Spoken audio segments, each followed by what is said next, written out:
ആകാശവാണി നമസ്കാരം. പ്രത്യേക വാർത്താ ബുള്ളറ്റിൻ വായിക്കുന്നത് നരേന്ദ്രമോഹൻ. ഇന്ത്യ AI ഇംപാക്ട് ഉച്ചകോടി ന്യൂഡൽഹിയിലെ ഭാരത് മണ്ഡപത്തിൽ പുരോഗമിക്കുന്നു. ഉച്ചകോടിയുടെ 5ാം ദിവസമായ ഇന്ന് ആഗോള AI രംഗവുമായി ബന്ധപ്പെട്ട് നേതാക്കളുടെ പ്രഖ്യാപനമുണ്ടാകും. GPAIയുടെ ഉന്നതതല കൌൺസിൽ യോഗവും നടക്കും. ഉച്ചകോടിയുടെ ഭാഗമായുള്ള AI ഇംപാക്ട് എക്സ്പോ നാളെ വരെ നീട്ടിയിട്ടുണ്ട്. കേന്ദ്ര ആഭ്യന്തരമന്ത്രി അമിത്ഷായുടെ 2 ദിവസത്തെ അസം സന്ദർശനത്തിന് ഇന്ന് തുടക്കമാകും. ഇന്തോ ബംഗ്ലാദേശ് അതിർത്തി പ്രദേശത്തെ നാഥൻപൂർ ഗ്രാമം സന്ദർശിക്കുന്ന ശ്രീ അമിത്ഷാ സുരക്ഷാ പ്രവർത്തനങ്ങൾ വിലയിരുത്തും. സിൽച്ചാറിൽ വൈബ്രന്റ് വില്ലേജസ് പ്രോഗ്രാമിന്റെ 2ാം ഘട്ടത്തിനും കേന്ദ്ര ആഭ്യന്തരമന്ത്രി തുടക്കമിടും. ഇന്ന് ലോക സാമൂഹിക നീതി ദിനം.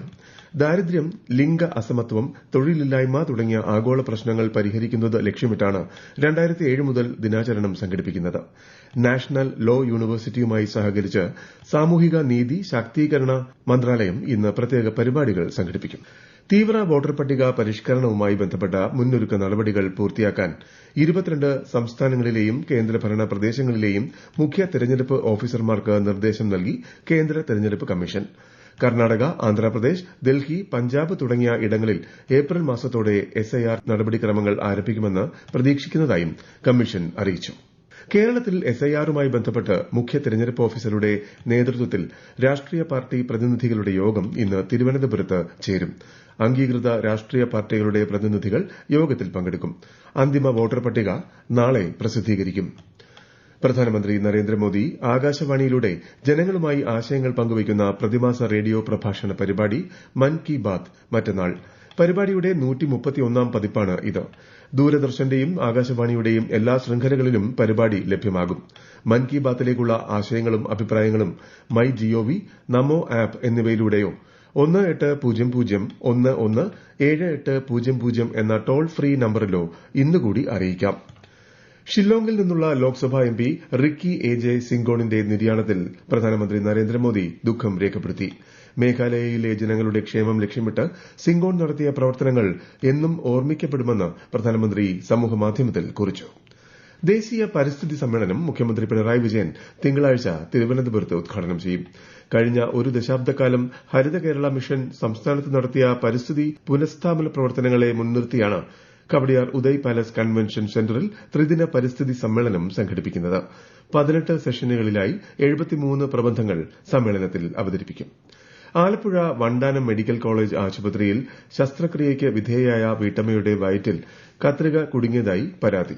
5 വർഷം മുൻപ് ഗർഭപാത്രം നീക്കം ചെയ്ത പുന്നപ്ര സ്വദേശിനി ഉഷ ജോസഫിന്റെ വയറ്റിലാണ് എക്സ്റേ എടുത്തപ്പോൾ കത്രിക കണ്ടെത്തിയത്. സംഭവത്തിൽ വിദഗ്ധ സമിതിയുടെ റിപ്പോർട്ടിന്റെ അടിസ്ഥാനത്തിൽ നടപടി സ്വീകരിക്കുമെന്ന് ആരോഗ്യമന്ത്രി വീണ ജോർജ് അറിയിച്ചു.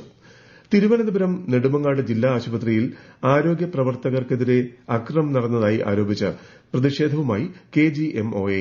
നെടുമങ്ങാട് ജില്ലാ ആശുപത്രിയിലെ OP സേവനങ്ങൾ ബഹിഷ്കരിക്കുമെന്നും അടിയന്തര സേവനങ്ങൾ മാത്രം തുടരുമെന്നും സംഘടന വ്യക്തമാക്കി. സമരം വ്യാപിപ്പിക്കുന്നത് സംബന്ധിച്ച് നാളെ ജനറൽ ബോഡി യോഗം ചേർന്ന് തീരുമാനിക്കുമെന്നും KGMOA അറിയിച്ചു.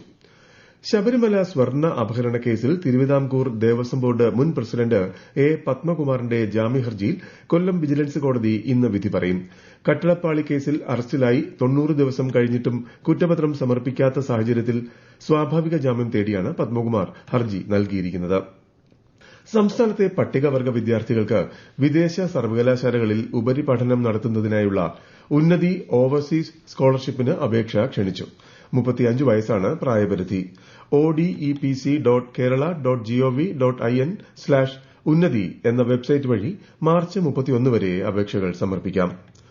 ഇടുക്കി കൊമ്പൊടിഞ്ഞാലിൽ ഒരു കുടുംബത്തിലെ 4 പേർ വീടിന് തീപിടിച്ച് മരിച്ച സംഭവത്തിൽ അന്വേഷണം ഊർജിതമാക്കണമെന്നാവശ്യപ്പെട്ട് കൊന്നത്തടി പഞ്ചായത്തിൽ ഇന്ന് വൈകിട്ട് 6 മണി വരെ ഹർത്താൽ നടത്തുന്നു. കേസിൽ അന്വേഷണം ക്രൈംബ്രാഞ്ചിന് വിട്ടുകൊണ്ട് ഇടുക്കി ജില്ലാ പോലീസ് മേധാവി ഉത്തരവിട്ടു. കഴിഞ്ഞ വർഷം മെയ് 9-നാണ് സംഭവം. തീരദേശ സുരക്ഷാ അവബോധം, ദേശീയ ഐക്യം, സമൂഹ പങ്കാളിത്തം എന്നിവ ശക്തിപ്പെടുത്തുക എന്ന ലക്ഷ്യവുമായി CISF സംഘടിപ്പിക്കുന്ന വന്ദേ മാതരം തീരദേശ സൈക്ലത്തോൺ കേരളത്തിലെത്തി. 25 ദിവസം 6553 കിലോമീറ്റർ സഞ്ചരിക്കുന്ന സൈക്ലത്തോൺ ഞായറാഴ്ച കൊച്ചിയിൽ സമാപിക്കും. കേന്ദ്ര ആഭ്യന്തര സഹമന്ത്രി ബന്ദി സഞ്ജയ് കുമാർ പരിപാടിയിൽ മുഖ്യാതിഥിയാകും. പ്രത്യേക വാർത്താ ബുള്ളറ്റിൻ കഴിഞ്ഞു. അടുത്ത വാർത്താ പ്രക്ഷേപണം 12:30. ആകാശവാണി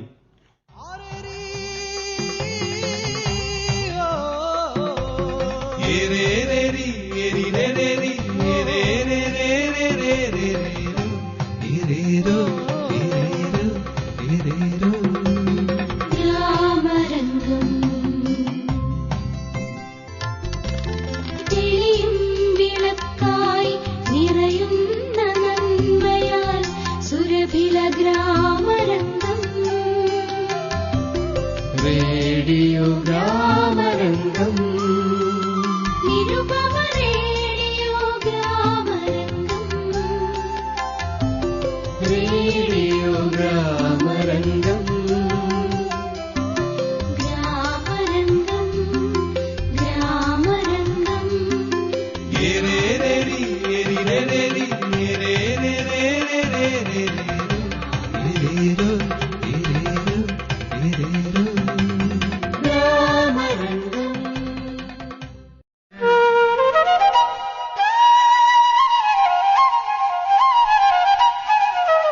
പ്രിയ ശ്രോതാക്കളെ, റേഡിയോ ഗ്രാമരംഗത്തിലേക്ക് സ്വാഗതം.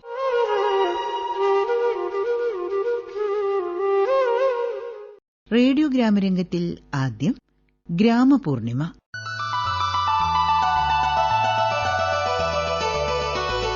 ആലപ്പുഴ SD കോളേജ് മലയാള വിഭാഗം മുൻ മേധാവിയും ബാലസാഹിത്യ ഇൻസ്റ്റിറ്റ്യൂട്ട് മുൻ ഡയറക്ടറും സമസ്ത കേരള സാഹിത്യ പരിഷത്ത് ജനറൽ സെക്രട്ടറിയുമായ ഡോക്ടർ നെടുമുടി ഹരികുമാറാണ് ഇന്നത്തെ നമ്മുടെ അതിഥി.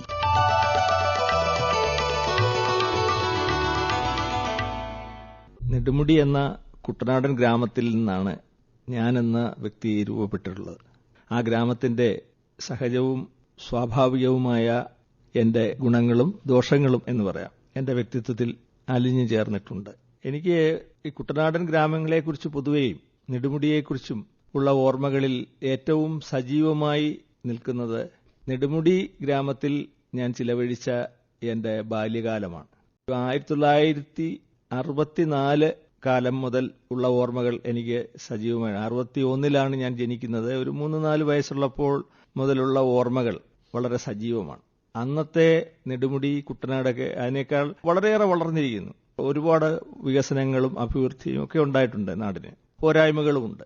പക്ഷെ അന്നത്തെ ഒരു ജീവിതം എന്റെ മനസ്സിൽ നിറഞ്ഞു നിൽക്കുന്നത് ഒരു പ്രത്യേക തരത്തിലുള്ള ഒരു അനുഭൂതി വിശേഷമായിട്ടാണ്. കാരണം ഞങ്ങൾക്കാർക്കും തന്നെ ഒരു പക്ഷേ വലിയ ഒരു അളവിൽ പുറം ലോകവുമായി ബന്ധമുണ്ടായിരുന്നില്ല. ആ നിലയിൽ ജീവിക്കുവാൻ നിയോഗിക്കപ്പെട്ടവരായിരുന്നു അന്നത്തെ കുട്ടനാട്ടുകാര്.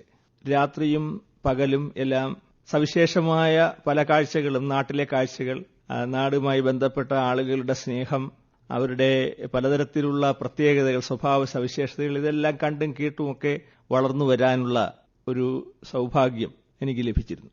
അന്നത്തെ കാലം പ്രധാനമായിട്ടും ഈ പകൽ സമയത്തേക്കാൾ ഏറ്റവും ഭീതി ഉളവാക്കുന്ന ഒരു സമയം രാത്രിയായിരുന്നു. കാരണം വൈദ്യുതി എത്തിയിട്ടില്ലാത്ത ഗ്രാമങ്ങളായിരുന്നു കുട്ടനാട്ടിലെ. അപ്പോൾ അതുകൊണ്ട് തന്നെ ഇരുട്ട് എന്ന് പറഞ്ഞു കഴിഞ്ഞാൽ കുറ്റാക്കുറ്റിരുട്ടെന്ന് നമ്മൾ പറയില്ലേ, ആ നിലയിലുള്ള ആ ഇരുട്ടിലൂടെയുള്ള സഞ്ചാരങ്ങൾ, ഇരുട്ട് എന്ന് പറയുന്ന ആ അനുഭവം അതിന്റെ എല്ലാ ശക്തിയോടും തീവ്രതയോടും കൂടി നമ്മളെ ബാധിച്ചിരുന്ന രാത്രികളായിരുന്നു അന്നുണ്ടായിരുന്നത്. ആ മോട്ടോർ വാഹനങ്ങളുടെ ശബ്ദങ്ങളോ ഇരമ്പലുകളോ ഒന്നും തന്നെ ഇല്ല. വളരെ ശാന്തമായി കിടക്കുന്നു. കുട്ടനാട്ടിലെ എന്റെ വീടിന്റെ നേരെ മുമ്പിൽ പുഞ്ച നെൽപ്പാടം ആയിരുന്നു. പുഞ്ചപ്പാടം ചിലപ്പോൾ കൃഷി ഉള്ളപ്പോൾ, അന്നൊക്കെ ഒരു കൃഷി മാത്രമേ ഉണ്ടായിരുന്നുള്ളൂ, കൃഷി കഴിഞ്ഞാൽ പാടത്ത് വെള്ളം കയറ്റിയിടുകയാണ്. അപ്പോൾ മുമ്പിൽ വിശാലമായ കടലുപോലെയുള്ള പാടമായിരിക്കും വെള്ളം കയറ്റിയിടുമ്പോൾ. തൊട്ടുപിറകിൽ വളരെയേറെ സഞ്ചാര പ്രാധാന്യമുള്ള ഒരു തോടും ഉണ്ടായിരുന്നു. ആ തോട്ടിലിറങ്ങിയാണ് കുളിച്ചുകൊണ്ടിരുന്നത്. ആ തോട്ടിലെ വെള്ളം വീട്ടാവശ്യത്തിന് പോലും ഉപയോഗിച്ചിരുന്നു എന്നുള്ള